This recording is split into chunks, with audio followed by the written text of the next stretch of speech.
Yo, yo, yo. It is Thursday, the most serious car audio night in history. I'm your boy, High Five Vega. I'm joined by the man who never sleeps, the guy with the NASA shirt on, the salad king, Dean Bayette. What's up, Dean? Catch me right in a mouthful, man. Yeah, I know. Hey, you think I didn't do that on purpose? I know. And I was like, why did I take such a big chunk? I mean, Well, as see, I'm chewing, I'm going, fuck. that's I'm why I not cut it gonna short. finish this. Because I was just gonna vamp going? and I was just gonna keep going it on. And I was like, you know what? He's mid chew. Let's stop. Yeah, But below us, Let's get him in the mid chew. he, Wow. he is not the only reason I wore a kicker shirt tonight, but he's No. part of the reason I wore a kicker shirt tonight. It's Living Loud with Andy. What's up, Andy? What's going on, man? Thank you for having me on. And Dean, you're making me feel like I forgot to bring my dinner with me.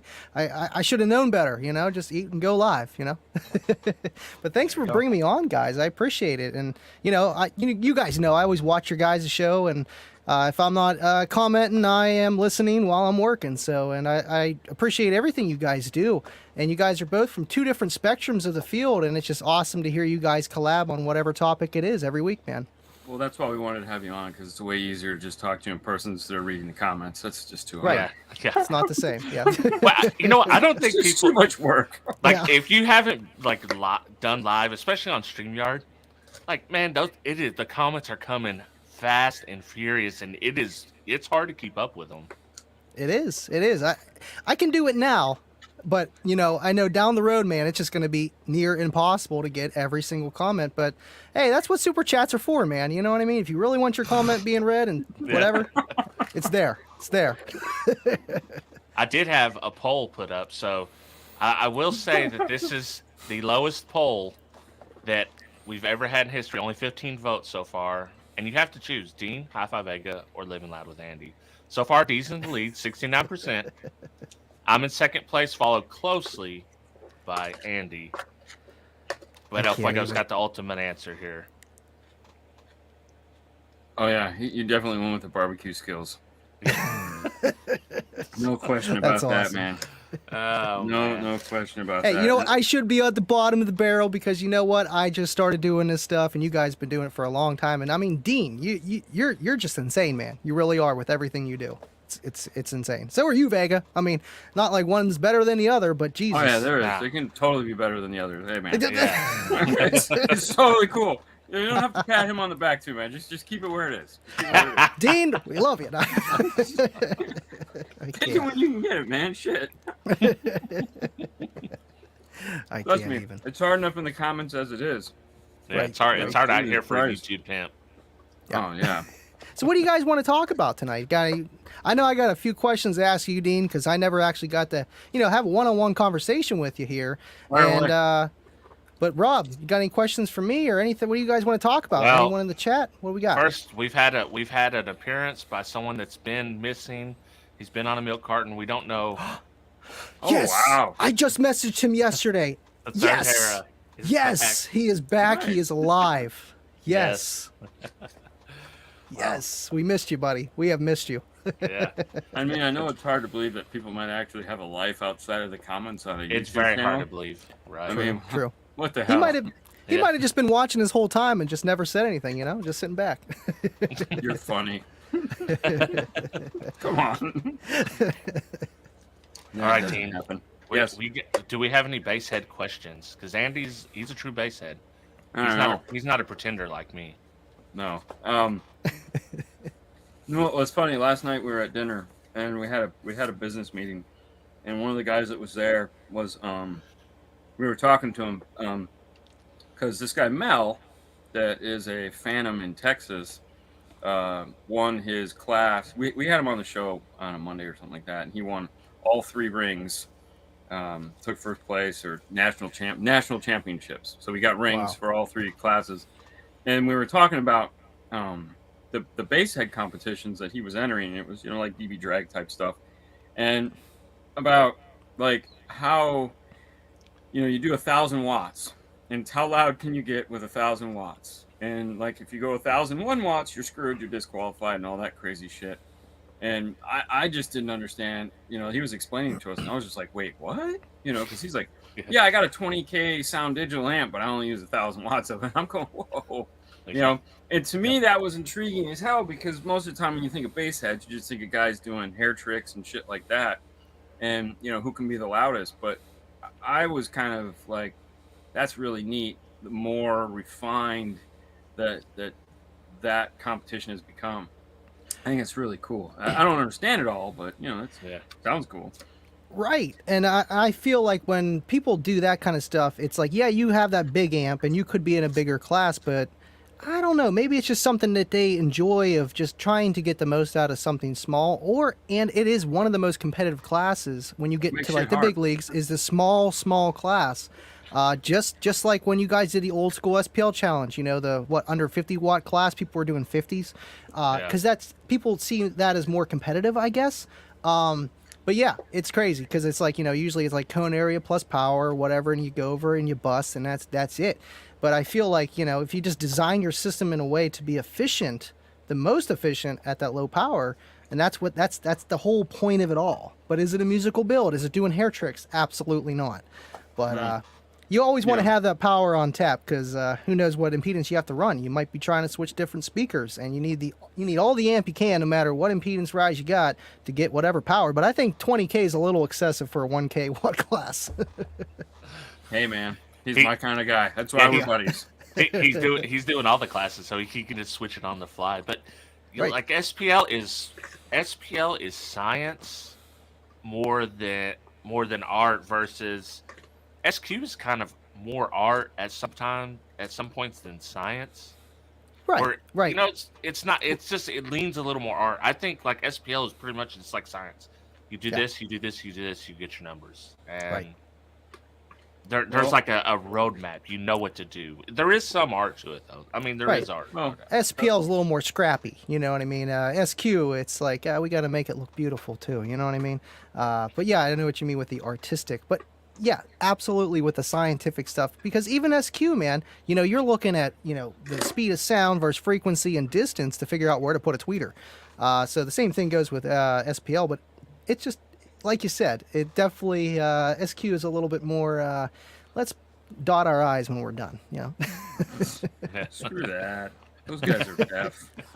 They don't want to have any fun. Oh, did you hear that mosquito fart in the corner of my dash? Yeah. Listen, I seen your face when you heard the Alpine F1 status. We all seen your face in the video.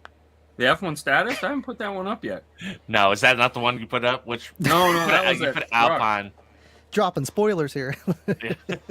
No, that was the truck that everyone gave me so much crap on. Oh, okay. Because everyone's like, "You look so not thrilled," and it's like, "Yeah, you're right. I do. I'm kind of like, yeah, nope, I do. I wasn't thrilled at all. I was just trying to get through it at that point because we were all like, I need a nap. Yeah, definitely. Man, it 100%. happens. Yeah. So what I was trying to find here, hold on, I'm gonna find it. When we did an interview of, Jesus Christ, I think it's Greg Cobbs. This is the Craig or Greg Cobbs. We'll just call him Mr. Cobbs of Rockford, who used to compete and holds all the world championships. And I think it was Fukuda that came to him and he says, "All right, so here's the secret to winning." And he said, "You have to minimize your losses." And it was like he told the story in the interview we did of him about how he was so excited. He's getting ready to get the wisdom of the winner, and all of this, like, here we come. And he just goes, to win, you have to minimize your losses. And he was just like, wait, what? But you know, it's one of those things, like I call keys to the city. You can give people information, but until they're ready to accept it, it's not going to unlock anything in their head. But you know, now if you look back and you say, okay, how do you win? Well, you have to minimize your losses, which means, you know, a tenth here, a tenth there, a half there, you know, all dBs add up. So anywhere where you can make a panel more rigid, make less refraction for SQ guys, better aiming, more accurate time alignment, better EQ settings, moving the box in the car where it just perfectly hits the microphone. These are all minimizing those losses to make you a winner. And the fewer losses you have, the more points you get. Absolutely. It's just That's- like heating in your house. You know, you can have the best heater, yeah. or whatever. It's about the insulation of what is the loss of coming out of your house and coming in. So absolutely, I like man. to call it, as they say, death by 1,000 cuts. Yep. Yeah, exactly. Or you can buy a $700 component set and then throw them in your door with no fast rings, no Fuck sound. yeah, man, that's how you dampening. do it. You That's- mean you're not supposed to do it that way? Yeah. Yeah. Just gluing in real fast. I always laugh when someone says, "How much are those speakers?" And I'm like, "They're $750. How much to put them in? About $400." Yeah. And they're like, Huh? "Wait, you want it? Yeah, I do. Yeah, because it's gonna take me all day. You know, Exactly. Yeah. you know, it's gonna take Fernando half a day to put the sound treatment there, and while he's doing that, I'm gonna be making speaker brackets to mount it, and then at some point I'm gonna get around to wiring up the amplifier. But you know that'll come much later. Yeah. One step at a time. Does Nando like doing sound deadening? I don't care. Because listen, like every time. Let me rephrase that. I don't like doing sound treatment. Right. So seniority. Like It's a sticky job. Oh, yeah. you just pull seniority because I always see he's always on posting the sound deadening Oh, yeah, 'cause videos he does on it. it. He's doing it all. But listen, okay, so the difference between production and hobby is that we're on a clock no matter what time of the day it is. We're always on a Right. clock. We always have a deadline that is looming over here. So you know, you have to play to your strengths. And there's things I can do faster than him. And it doesn't make sense for me to do things that are going to slow us down. And it's like, listen, we're going to do a lot of this. So if you can get fast at this, we can get these cars done quicker. I can do all this other work. I just need you to do this. So, and then when we have slower days where it's like we're not so back up against the wall, then we'll switch and he'll do the stuff that I normally do so that he can get proficient at it. And I'll do the crap that he does, even though I don't like it. Yeah. So it just comes down to, but you know, a lot of the times we're already, you know, the car's in the bay and we're already behind. You know, it's It's like crunch yeah. time. we just started. We It's just always started. And we're crunch already time. 2 hours behind. Jesus Christ. Yeah, it's nice to have that 1-2 punch. You can't have Jerome Bettis running every play. You know what I mean? You got Yeah, to you switch can, in you the other got guy. to. You know what I Yeah, mean? but that's not how karate works, man. I always laugh because when we did the podcast, we did a podcast that was called 110% all the time. And this is the one, it's like there's it seems like there's two people in the world that have to be at 110% all the time. One is a doctor, okay, because you don't want a doctor having a bad day ever. No. And the other is your car stereo installer. You never want him to have a bad day. He always has to be on point because both of them are working on the most favorite thing in life, your car or yourself. And some people like their car way more than they like themselves. So it's Then like, it's even worse. That's even damn, worse. man. Oh, yeah. You know, it's like, oh, Yeah. shit. Because, I mean, Well, I every always get day. Yeah. You No, always okay. get the guys like, hey man, you do stereos? Like you think like no man, I can't. Like I can't for one. There's several reasons why I can't. For one, I'm slow. I don't do this every day. That's number one. Number two is it's probably not gonna get as done as well as if you have someone do it. Because I'm gonna be in the time crunch. And number three, I'm just not gonna waste my time. Like you couldn't even pay me what you're paying a shop to do it. And I know that's not what you're coming to me for. You want me to do it cheaper than what a shop will do it. Yep. Yeah. So it's like it's a lose. Unless, I mean, you got to be a true friend. If I'm putting amp in your car, you're a true friend. Yeah. I don't mind doing the You're little still stuff. paying if you're a true I friend. really don't. And I was just having this conversation the other day because a buddy of mine asked me like, hey, can you do this install on this Dodge Ram and what time could you do it today? And I'm just like, no, I can't do it today. And honestly, it's like you said, Rob, they want that homie hookup, and I don't mind doing that once in a while, and I don't really have anything going on my plate, and they're a really good friend, you know what I mean? Or Yeah. they're repping kicker, and it's like, okay, I'm going to help this person out. No problem. But Dean, I give you props, any stereo install guy, because it is, yes, it's physical work, but it's a lot of mind work too, because I know you've been doing it for years, so you almost know almost every angle that can come to you at one point with Sometimes. cars, because they're all different, but Yeah. every year there's a new car. So you could run into something else, and it's a lot of work. And I was telling Kayla, it's like, listen, like I don't mind doing installs, but I don't particularly enjoy them. I just cannot wait till the finished product and hear it and tune it and make it sound the best I can, because that's where my power is. That's where I'm good at. The install part, I'm just starting to get better at it. You know what I mean? So it's like, I don't even want to charge someone $80 an hour because you're not going to be getting that work. And if you do, I'm going to be taking my good old time so it is done right. I'm not going to be fast like Dean. And I got a lot of other things I could be doing. I know time is money and money is time, but I'm running out of time. And it's just like, I'm sorry, but there's people out there and they go to school. They take hours and hours and hours of studying like you guys do to become installers. That's why the money is there. That's why it costs money, but you get it done right. As long as you go to a good shop, you're never going to have a freaking problem. And if you do, you bring it back and they will take care of you, man. I mean, if they're a good shop, period. In a perfect world, that's usually how it works. Yeah, But, yeah, you know how that goes, though. yeah. I mean, we don't.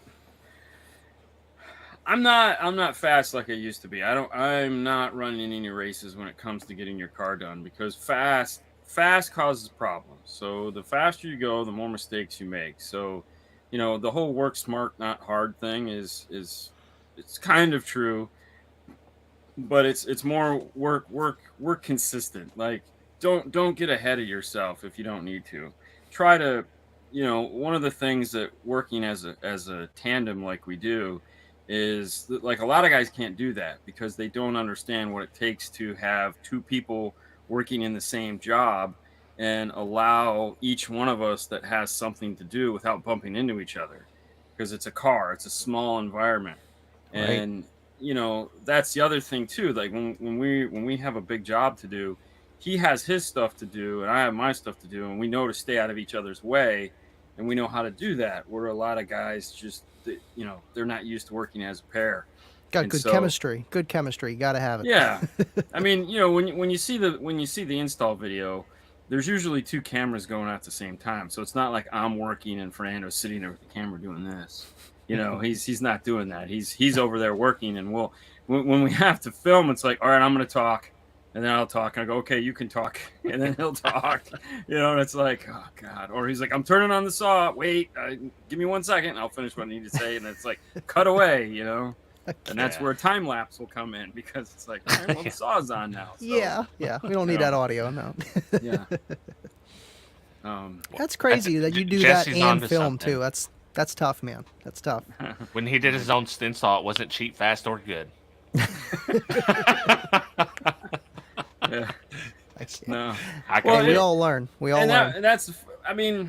So one of my specialties is finding solutions for problems. We were talking about today. We were joking about it, which is why we talk with a lot of manufacturers, because a lot of them will call and they'll just have ideas, and it'll be like, what kind of idea do you have? And it's like, give me a second. We'll come up with something. Oh, well, what do you think about this? And sometimes it's a great idea, and sometimes it's like, yeah, we thought of that. So it's like, okay, cool. But I mean, well, then go with that one, because if I'm thinking of it and you're thinking of it, that's two people that are thinking of it. Chances are that's the right answer. But like when we went to start filming cars in the install bay, we had no idea what it was we needed to do, how we were going to do it. And we, if you go back and you look at some of the really early stuff, we didn't know what we were doing. We didn't have a formula. We didn't have anything in place. And I spent a freaking ton of money buying different types of cameras, buying different types of lighting, buying different kinds of rigs, and just working through the problem until we found out what works and the pieces of footage we needed to collect, and then, how to do it. And we literally went at it for a whole year. Like every day we just filmed and just screwed everything up as much as we could for a whole year. And then we were like, okay, by the end of the year we had figured it out. And we're like, okay, now we have a plan and a strategy so that we can go into any car and we can get the shots we need, we can get the footage we need, and we can do it like that. We can do it at a drop of a hat. Like any car that pops in the install bay, it's like we know what shots we need, we know what he needs to do, we know what I need to do, we know what cameras we need to put in there. We decide like how deep we want to get into it, because sometimes we'll film something that's like, oh, we need to go really deep into this, like that Mustang build. That was like 8 or 9 videos. It was really deep. And other times we won't go so deep. We'll go kind of shallow. It's like we don't need to get that far into it. Right. Especially if it's another F-150. Yeah. So and you're right. No, it is. And it's like sometimes, it's like, okay, if there's a unique problem that this F-150 has or this Jeep has, then we want to film it just because it's a unique problem, and we want to show what the solution was that we came up with for this problem. So if you run into this, then it's a little bit easier. So we're constantly trying to look out for those types of problems that are interesting to film. But Right. yeah. The more you do it, it just becomes rhythm and just a method of doing things. Absolutely. But how long have you been doing YouTube? I know it's been a long time. How long have you been doing this film and stuff for at least the installs? I honestly don't know. Yeah. You know, 5 years. It started 6 on years. Facebook, right? Yeah, it started on Facebook. So the whole thing started as just a kind of like what we do now with 5 Minutes with 5 Star, the Instagram show. It started with Facebook, where we were just, because Instagram wasn't a thing that you could do this on at the time. We would come on to Facebook and we would just kind of talk about what's going on in the Bay. And the problem, as I saw it, was we're never giving people the end story. Like they're seeing the beginning, but they're never seeing the end. So it's like, it's just constant cliffhangers day after day after day. And it was like, well, this kind of sucks.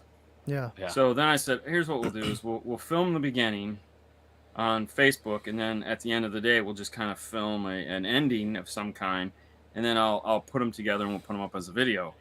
And what was happening is we'd film the Facebook part live, and then we'd just film a whole nother video of the install. And it was like, well, this is stupid. So let's just throw away Facebook, because that's a waste of time. Yeah. And we'll just do install videos. And and then we started like trying. We never run into anything. We always kind of take our time and evolve the concept, because that's at least the one thing we've figured out over time, is that if you just run into it and put a whole bunch of money at it, it's just never going to work. Right. So, you have to just kind of keep working the concept until like it gels and you go, okay, this is what works. And then we'll just do that.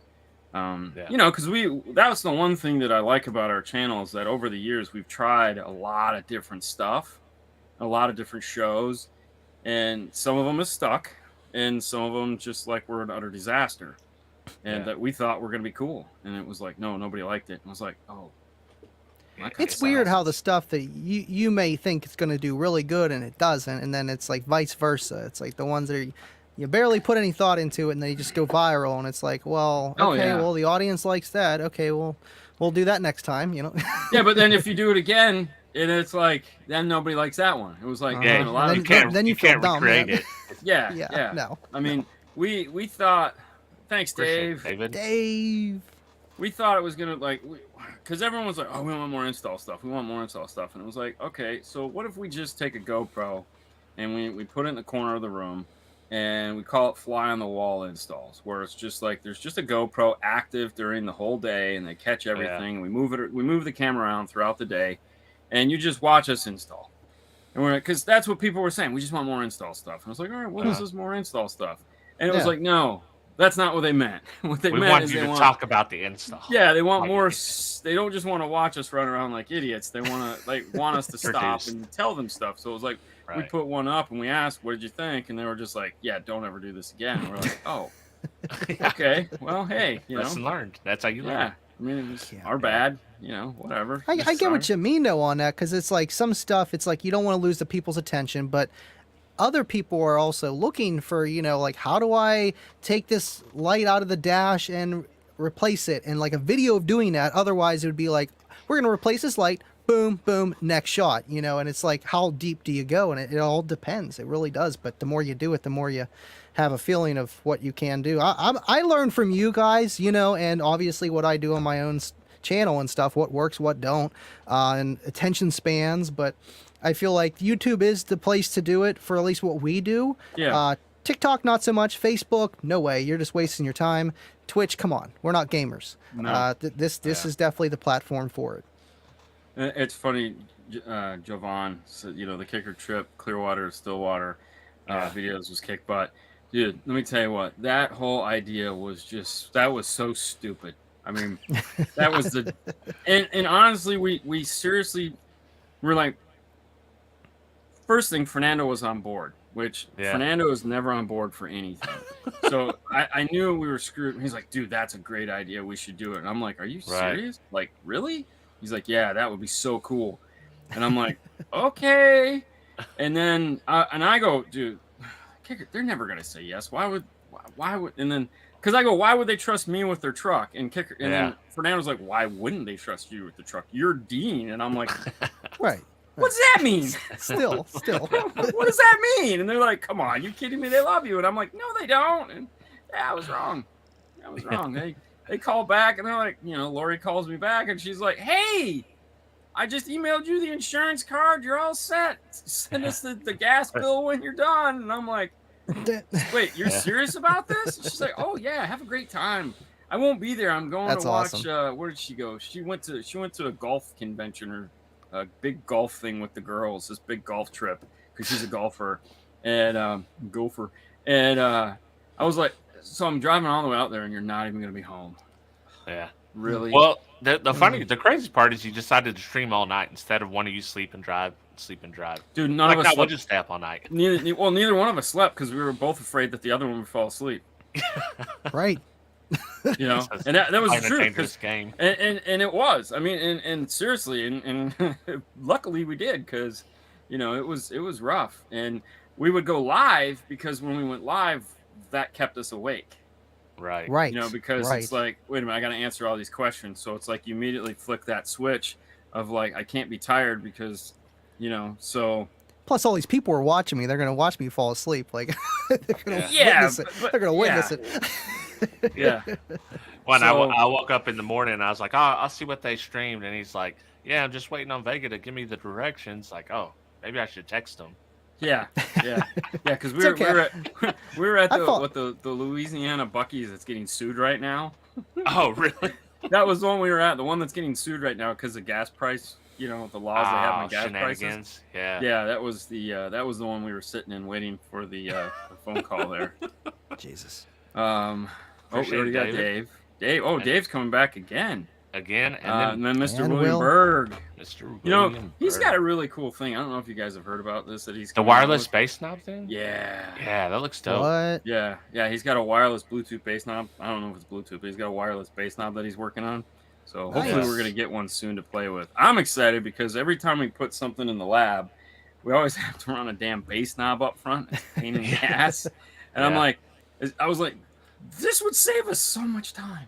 Mm-hmm. Exactly.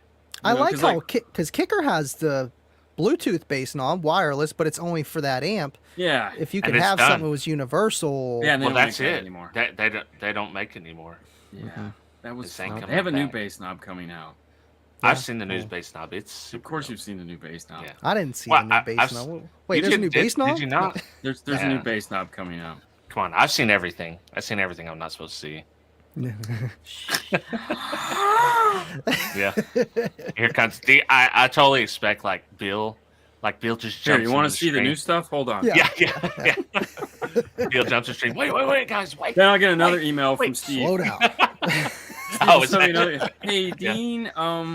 This one won't be so polite. Yeah, the other you're gonna have to take that stream down. Yeah. Oh, I tell you what, even when he's mad at me, he sends me good emails. So listen, Steve's awesome. Steve seems like a gentleman at all times. He seems like he could be very angry with you, but he's going to be really super cool about it, and you're going to be like, man, that guy's really angry at me. Steve because he's very angry at me. We were talking one day, and he was telling me, and I had mentioned somebody, and he just smiled, shook his head, and he says, yeah, that's a special guy. Yes, he is. And I was like, it's probably as intense as I'm going to get out of him. Yeah, he seemed pretty chill when I actually met him in person at Slam and gave him a demo and stuff. And his expressions were priceless, of the demo. Because, I mean, come on. What other person to give a demo to other than Steve Irby? And like you said, he's very chill. And he's like, that plays low. That's, it's like, thanks, man. Thank you. No, he's a good guy. And anytime they do something where I have a problem with, I always try to preface it with like, hey, listen, nobody's perfect, but right. Here are the problems I have. Trying to soften the blow. Yeah. I got to give a shout out to this one. Espionage. RGA. Well, he gave me a code name. Oh. OFCCA. Nice. Well played, RGA. That is a good one. There they go. Dave's making it rain over here. I just seen another super chat. Look at that. Ah, Oh, David, appreciate it, bro. Steve. that just seems like a pain in the ass. Just set it on one thing. Yeah. Yeah, Steve's like a dad. Yeah. He's not angry, just disappointed. Exactly. Makes you feel even Yeah, worse. he's definitely, he's definitely Yeah. not somebody you want to disappoint. I mean, Yeah. No doubt. He's everything, you've met him, Andy. So, and I've spent not a large amount of time, but more so than most with him. And yeah, he's exactly what you think. He's the nicest guy in the world. His wife is a freaking angel. I mean, you think Steve's nice? Oh my God, it's like you could see her halo. I mean, it's just she's such a nice person. All of them are just really cool, and that really kind of radiates through all the people at Kicker. Right. The funny part is like, being able to have been to, like, we've been to Audio Control, we've been to Kicker, we've been to Rockford, and we've gone deep in the bowels of these places, and it's like, Audio Control is exactly what you think. It's a bunch of guys hyped up on Starbucks, going, is it lunchtime yet? Is it lunchtime yet? We got to get work done, but is it lunchtime yet? They're just super chill, but also like, I'm on my third cup. We're ready to roll. Yeah, and there's vape everywhere. Grinding it. They all drive as far as Subarus. the eye can see. Odd blend right in there too, man. And but in Rockford is 180 degrees from Kicker. Like, Wow. I'm walking through the hallway at Rockford and I go, shit. And I go, oh, shit. Oh. And I just hear it go, it's okay. We don't mind. And I go, all right. And then, Eric goes, no, it's all right, man. It's all right. Our HR department's really cool about that.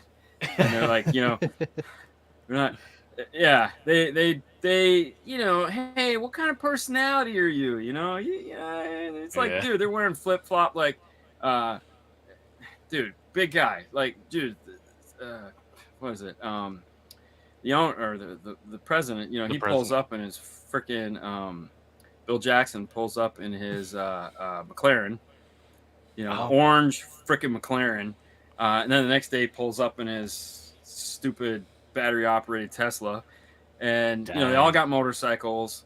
There's guys like big guys walking around in flip flops and a baseball hat, and just like, hey man, what's going on? What's going on? D, come in, bro. And you're just like, where am I at? Like, what is going on here? And they're just, Where's it's Rockford? just Where is Rockford located? Tempe, Arizona. Oh, wow. Yep. Okay, so The they're out original. west. They've always been in Tempe. That's where that's the. That used to be the mecca of car That is audio. the melting pot of car audio. So Right. literally, it's Rockford, Fosgate, and then stone's throw away through the industrial park they're in is where Mobile Solutions is at. Brian Schmidt's place for mobiles, because he used to work at Rockford. Wow. But everyone you meet, and it's like they've all worked at Rockford, or it's like 6 degrees of separation there. It's like, the people that work, Morel, so Natasha and Casey that handle Morel, they always go, Natasha. Yeah. They live there because they all work together. And so it's like this guy and that they worked at Precision Power, and he worked at Crossfire, and then they went to work for the magazine. And it's just like, everybody knows everybody. Yeah. It's really weird, but Even back in the day, it was like that because it was Rockford, Orion, PPI, Extant, MTX. oh yeah, they're all there. Yeah. Yeah. So that was where it was at, and that's why, Kicker was that oddball over in the corner, and then JL has a facility in Arizona. Oh, dude. So most people don't know JL has 3 facilities. They have one in Florida, one in Washington, and one in Arizona. Wow. So they have 3 main Yes. hubs in a sense. Now, are they privately owned just like how Kicker is, or are they more of a corporation? No, they're kind of privately business? owned. Okay, so they just expanded that much. Now, is it because of different genres of what they make? Yeah. So they have Yeah, more. so each facility is responsible for a different part of what the company does. So, there again, I'm not 100.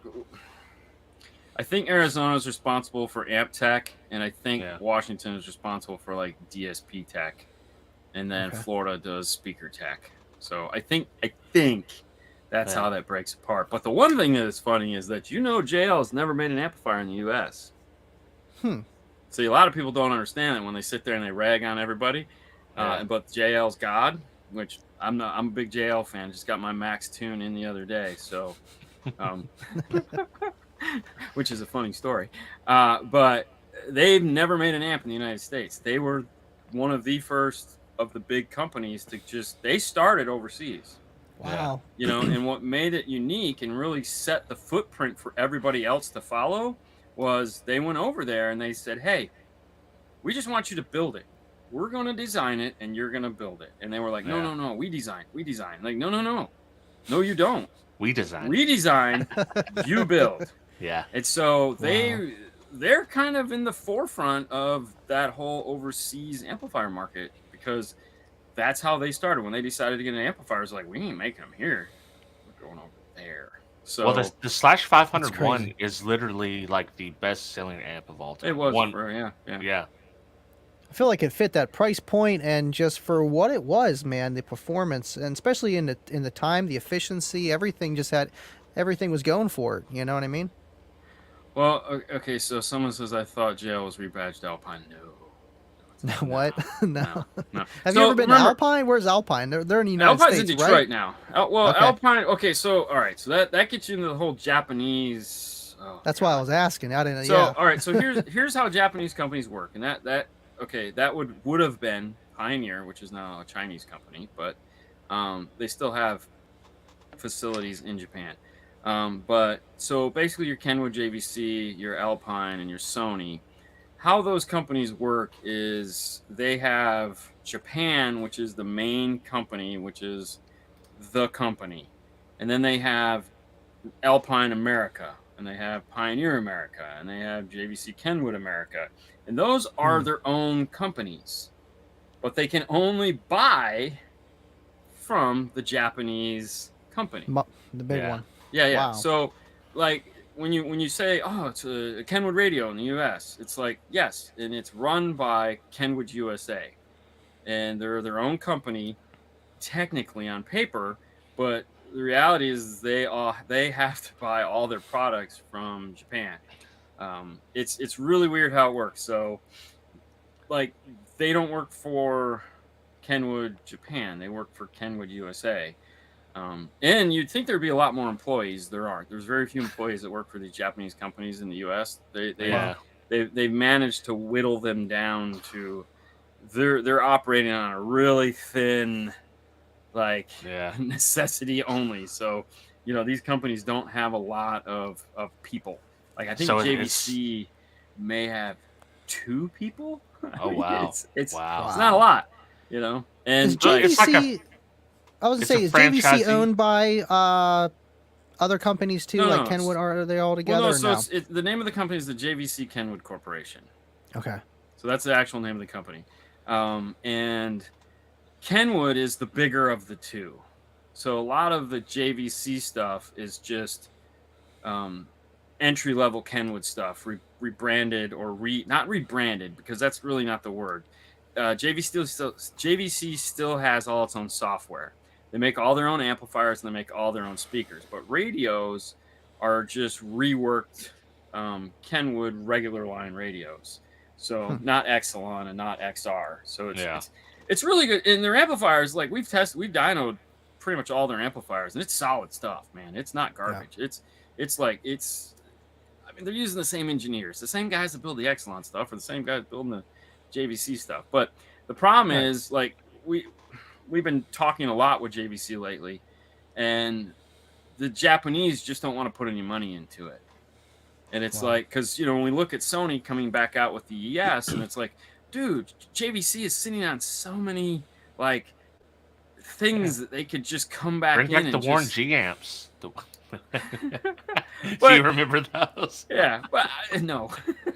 Yes.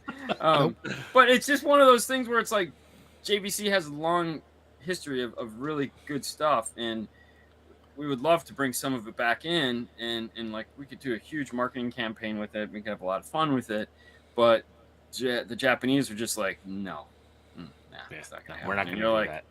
Oh, come on. Thanks, Baba. Nice. Yeah. Baba's that cool. dude, man. He's that Yeah. Yeah. So yeah, like, so Japanese companies are just strange. They're very like, this is it. Whereas American companies are all like JVC Nikki 6. Oh yeah, that's right. They done the warranty, the Nikki 6. Oh and yeah, one they did. more. That's what I'm saying. They had a lot of fun, but now they're like, no. And now it's they're like, not having fun. Fun's over. they're not having fun. You had your It's not chance. And You had dude, your the guy that runs JVC here in the United States, his first name is Steve, and he is the coolest freaking dude in the world, man. Like, this guy is like, he's awesome. He's the nicest dude, and he's just like, yeah. I mean, when we were up at Go Fast, we were hanging out with him, and we're driving all around. We were in like 5 square blocks, and we kept doing circles in this fucking Tahoe, and I'm like, dude, just park the car somewhere. What the fuck's going on? He's like, we get to the restaurant. He's like, you know what? We're gonna end up here. Let's drive back to the hotel. And I'm like, no. What are you doing? But so Kenwood JVC shares their tech support guys. So like when we have Seth on the show, Seth works for Kenwood JVC. He doesn't work for Kenwood, or he doesn't work for JVC. He works for the actual company itself. Whereas you have dedicated sales guys that are JVC only and Kenwood only. And the Kenwood they have way more people for Kenwood than they do for JVC, obviously. So you are definitely the guy to ask these questions for. It's awesome. It's awesome. And then Alpine moved to Detroit.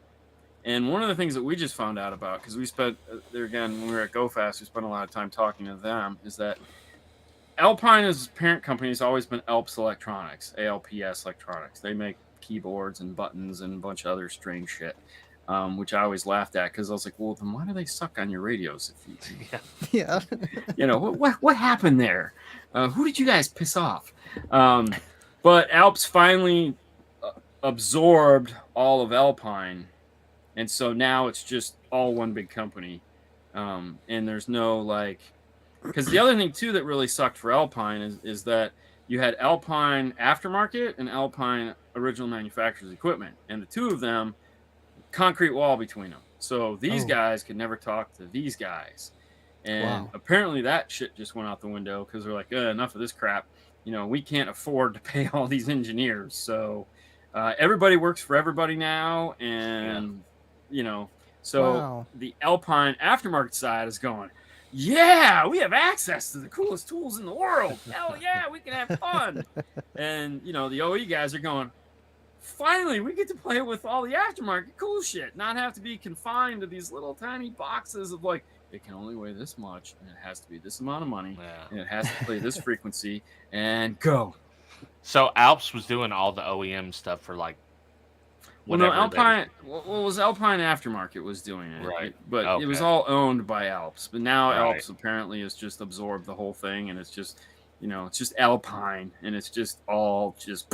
There you go. Yeah. Wow. So, well, it seems like everyone won in that situation, though. At least. Yeah, it was a win-win. It was. Trust me, no one understood why they did it that way. It was really stupid, and it really led to a lot of just dumb shit over the years. That it's like, well, you know, that's just how it goes with corporations. A lot of dumb stuff.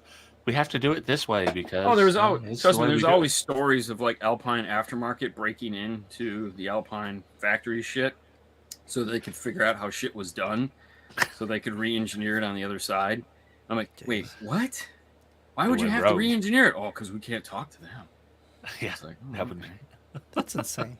Yeah, taking something simple and just complicating it. Well, but okay, so now like you go back to Rockford. Rockford's an all-hands-on-deck company. So, you know, one of the things we learned when we went there is like, listen, here's the task at hand. Whether we're doing something for aftermarket or doing something for factory, everybody is focused on this project. So it's all hands on deck, you know, from the install guys to the design guys to pretty much not the marketing sales guys, because they're just doing whatever they do. Who knows? But everybody else in the developmental side is full on working on what the hell is going on. And some of the things we couldn't show while we were there was like display boards that had like all the projects that were going on, because even inside of a project, there's a lot of little pieces from, who's designing the tweeter, who's designing the mid-range, who's making sure that the foam has the right logo in it, to like the plastics and the guy that's designing the cone material. We saw the saddlebags in the video that they made, and that was like 4 projects ago. So they had to dig that shit out and dust it off, because, they're working on totally different projects. But it was just neat to see how it's all done. And then if, in the video, we showed it all being done, but in reality it's like, no, this is like one project. Like, this is how a project starts. So it's like, when they get a motorcycle in for Harley and it's like, Harley's like, we want this. It's like, okay, you get the electronics team in there. And they look at how to build an amplifier. You get the acoustical team in there to figure out how they're going to tune it. All those things have DSPs in them. And I'm laughing going, wait a minute. You put DSPs in everything. Why can't we buy a goddamn DSP with an amplifier? And they're just like, sorry, That's nuts. Way back in the 90s, GL Audio had some amps built by PPI in the U.S. They were called Reference Series. Yeah, I remember those as a rebrand because they'd done the Crutchfield ones at the same time. Right. That wasn't their amps. It was like a... Yeah, it's a PPI amp with a silk screen. I don't really consider that a, it's not a win. Wait, what you're referring to is their actual... Their actual amplifiers they designed in-house. Yeah. Right. Yeah. Why do they even call them reference series? I know Infinities are like that too. Is it just like a fancy word to make it sound better, or is there actually like home audio? It like a reference cool. home audio. That's what I thought. That's what I thought, because I'm like, what could it really mean? Nothing. Well, it's all marketing. You just got to think of something cool to say. I mean, reference. We have we work with JBL and Harman International is what it's called. Yeah. So we work with them. They just sent us, finally got the DSP back. We have the Infinity DSP, which is cool, a 4-channel DSP, which is pretty awesome. So for us, it's like, we're going to, for the guys that love the kicker key, but wish they could actually control the kicker key, this is a nice alternative, price difference aside, because there's always you're going to have to pay for it. But, right. We're going to start playing with it and see how it compares to that, just so that the guys that want the adjustments can play with it. But, we're going to be doing so when we look at those guys, we like their crazy stuff. We've only really reviewed the oddball stuff that they make. Like, I don't care about a set of 6.5s. I really don't. It's just a set of 6.5s. I don't, a 4-channel amplifier, another 4-channel amp, yay. But, a bass hub, goes in your spare tire, or the fuse these those little things. Cool. It's like, those are cool and they all work. And it's like, damn, this is neat. And so for us, those are, when we go to them, we're like, we want these things. Can we just anytime you come out with something cool that's plastic and has a woofer mounted in it, send us that. It's like the Alpine module ones. I thought those were so cool. I'd never seen one in person. I've just seen them online. But the module 12s, and they're still doing it now, kind of, aren't they? Yeah. I thought they looked cool. I mean, it's a cool idea. But see, the thing is, like, JBL makes cool shit, and then it sounds good. Oh, burn. I mean, it's not a burn. It's just JBL isn't. Yeah, it's not bad stuff, man. It's like, so we got a set of the Arena, which is that's $5,000 set of speakers. Yeah. And they were, one thing led to another, and we ended up with a set. So we actually own a set now. And I was like, oh shit, so this is, I don't know what to do with them, but we have them. And we also got an extra set of the amplifiers.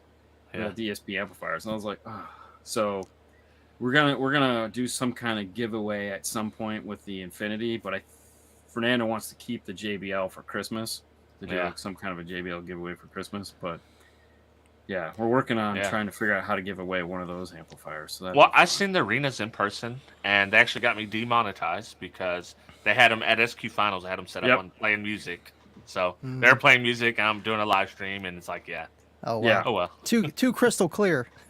Flag. Dean, I wanted to say I liked that one video you did where it was it was like a boom box, but it also would be a subwoofer for your car. What was that one called again? JBL.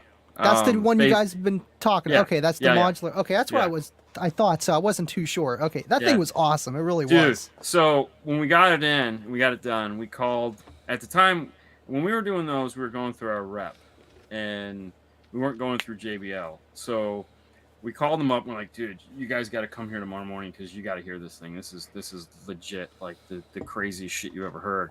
And then I hung up with him and I called Jeff Smith and I said, you got to come here tomorrow. You got to hear this. And he's like, what? I said, I'm not going to tell you. You just got to come hear it.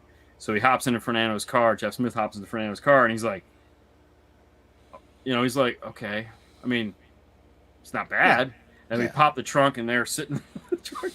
This little boombox. I go, boom. He goes, oh shit. And I go, yeah.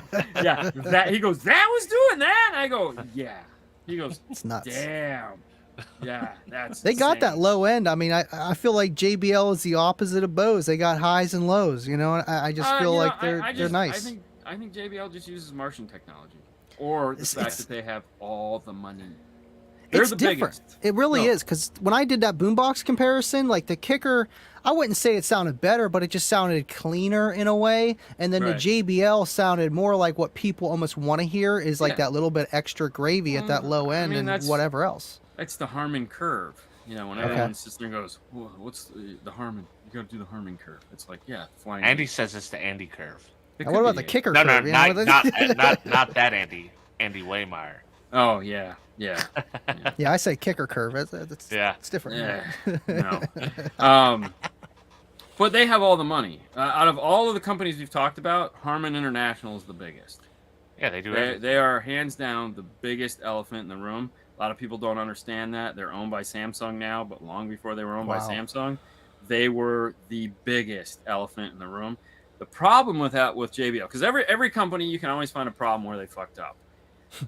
Where they fucked up is they decided to go after the money, meaning they went OE. So they wanted original manufacturer's equipment. And if you own a Chrysler, chances are good there's something Harman in it somewhere, whether it's Harman the screen. Yeah. Well, Harman is Harman International. That was their last name. So that was, that was their, that's the name of the company that encompasses, Harman, Infinity, JBL, Mark Levinson, and 6 other B&O. All those brands are all owned by Harman. Over the years, they've just accumulated all of this, and they just have this portfolio that is disgusting. It's just huge. And Samsung wanted in on car manufacturing, and they also have all the money in Korea. So it was like, what do you do? They couldn't get into car manufacturing. It's just no one wanted them in. So they said, fuck it, we'll just buy the biggest people we can. Wow. And they did. So it was they were either going to buy Alpine or they were going to buy Harman. And Harman was like, hey, we like money. Yeah, we could be bought. Look at us. Harman's no joke. Pro Audio World, USB. Yeah. So, and honestly, it's a good move. I think Samsung buying them was probably the better move. As far as Samsung was concerned, because they make TVs and they make all that stuff. So it's like, and they're again, Harman makes Pro, Harman makes Home, Harman makes everything. So it's like, well, hopefully my Samsung TV will sound better the next time I get one. Probably not. Probably not. When's the last time you bought like a new TV that sounded good? They don't. They're just. I've never listened to the speakers on my TV ever.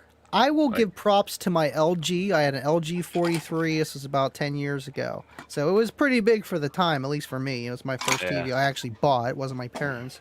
And the sound was pretty good for a TV, but nothing really compared to like the big TVs, like the dresser style, they or had like the projector screen ones with Dolby surround sound. Where'd that stuff go? Come on, man. Well, because there's no more room for that in the TV. Exactly. Yeah, true. I had an Hitachi. It literally had 6x9s in there. I'm not even joking. I don't doubt it. I mean, it had 6x9s in there. Yeah. Damn. I bet everyone buys shitty soundbars, so it's like.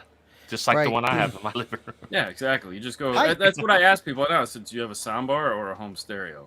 Yeah. Right. Like I have a soundbar. I got go over here. Crappy soundbar, and it took me so long to dial it in, and it still doesn't sound right to what I think it should sound. Because it's a sound bar. Right. Yeah. It's like trying to do too much of everything. All it does is like the only reason I got it is like I want to hear the words better. That's it. Yeah, and it's like you're turning up the treble. There's no mids. Where's the mid setting? Are you kidding me? Oh, dude, and no. It's like... Listen, I went high end. I got the Polk soundbar, and I got vocal boost It does work Ooh. though. It does work. You guys are breaking my heart over here. Yeah. Listen, I would have a nice home theater system, but kids and like mesh and silk dome tweeters do not go hand in hand. So I literally have just the 5.1 Vizio, 5.1, got wireless speakers, wireless, just Yeah. the blue, I mean, the sub. I in the gotta front. be honest with you, man. They learn real easy to keep their fucking hands off your stereo.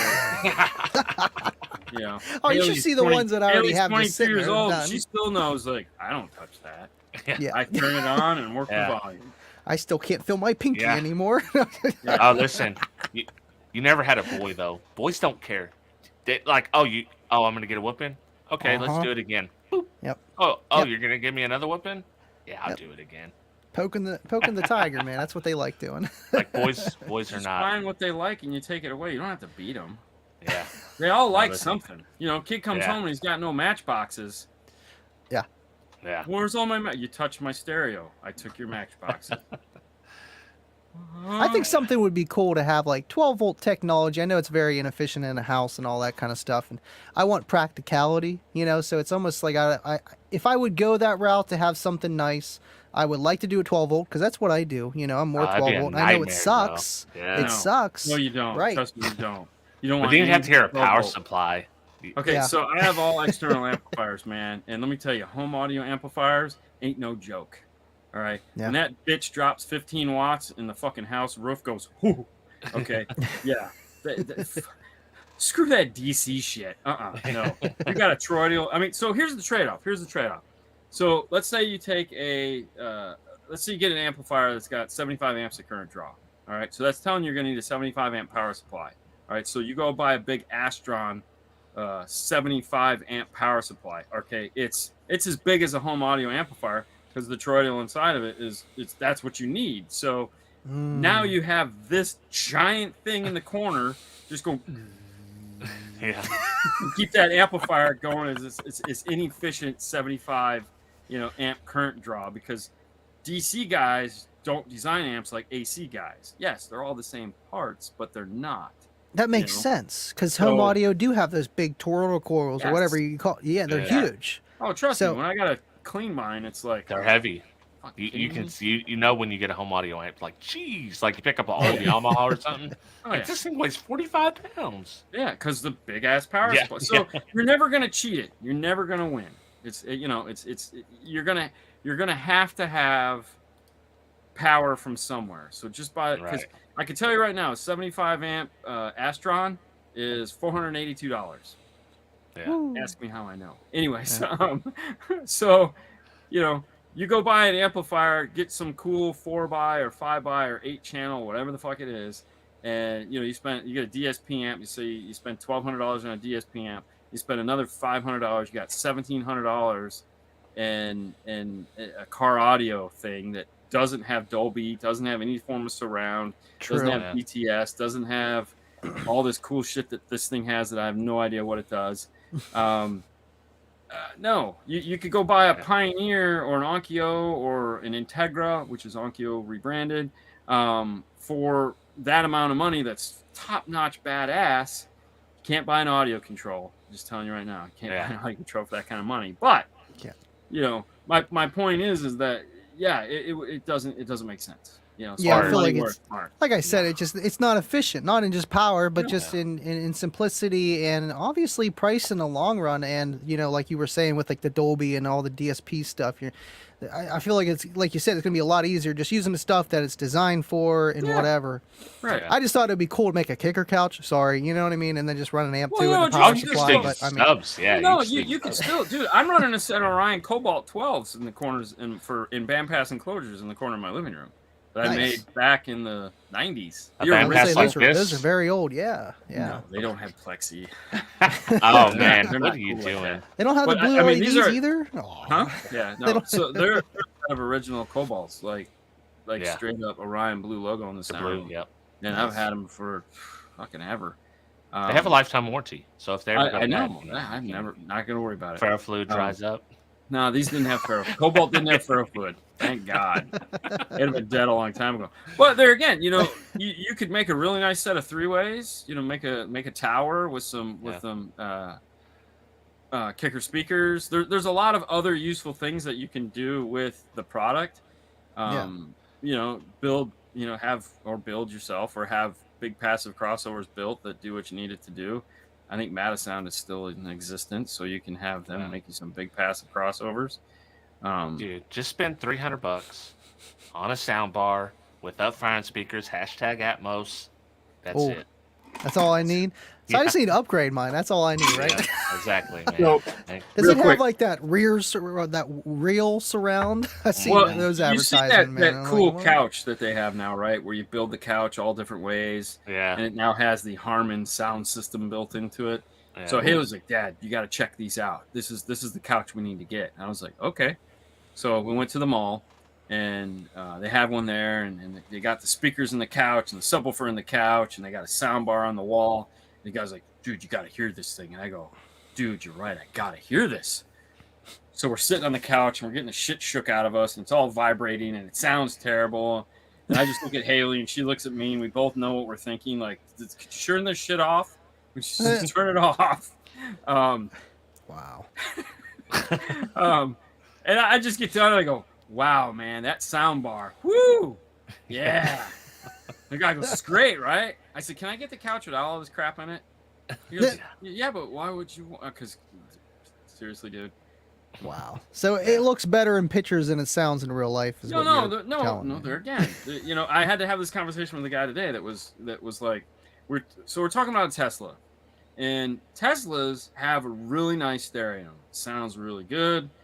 They have like hidden surround speakers. Everyone has, wherever in the two front seats it's center for you here if you're in the driver, and it's center for you here for the passenger, because they have these effects speakers that crisscross the cabin of the car. Wow. It's really sophisticated, and it sounds like a sound bar. Okay.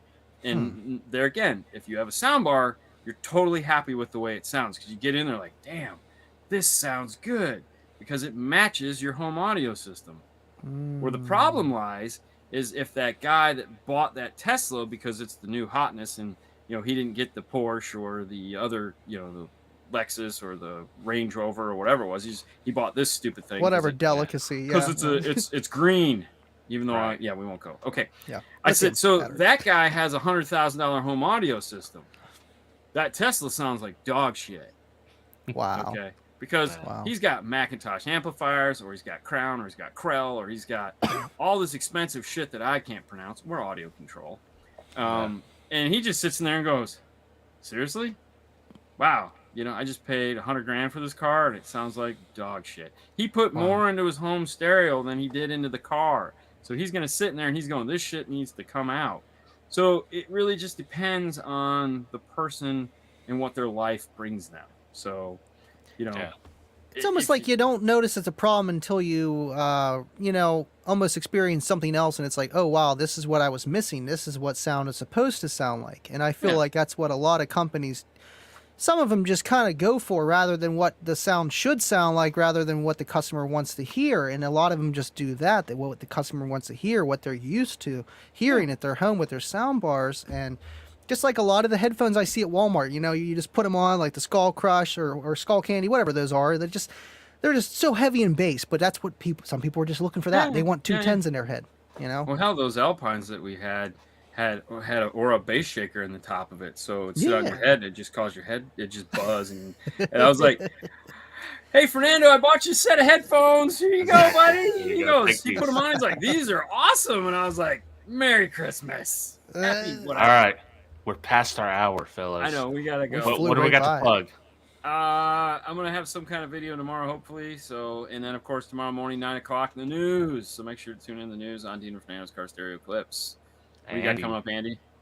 Me? Oh man, I am slacking. I've been doing a lot of work on my build with Cookie Monster. I'm getting there, so I'm kind of behind on my videos, unfortunately. But I'll try to have something in the next 2 weeks here with the final piece of the ultimate Walmart budget build. So stay tuned for that. And everyone in the comment section, what's going on? Thank you for watching. Love you guys.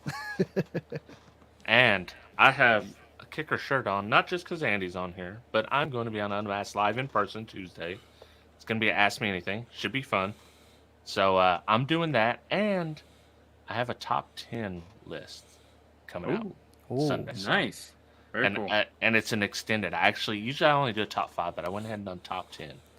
You went overboard. You're an I went overboard. overachiever. Yeah. You know what I thought, Rob? Since you're going to be on the Unmasked show, I just thought of this. You're gonna be Live. on the By the way, he's Unmasked. going to be on live. He's going to be there live on in the person. Unmasked show, Live. in person. See if they can have you join me on the Unmasked after show afterwards. Unless you're going out for B-dubs or something. Well, Let me I don't know. Well, I mean, Let we're me always know. going for B-dubs, but yeah, Yeah, we'll see. yeah. We'll figure something out. Thanks for having me on, man. This was awesome. If you guys want to continue this nonsense, chicanery, whatever you want to call it, we're sidejagging. I dropped the link in the comment. We'll be over there. Yeah, we will. All right, guys. Thanks for watching.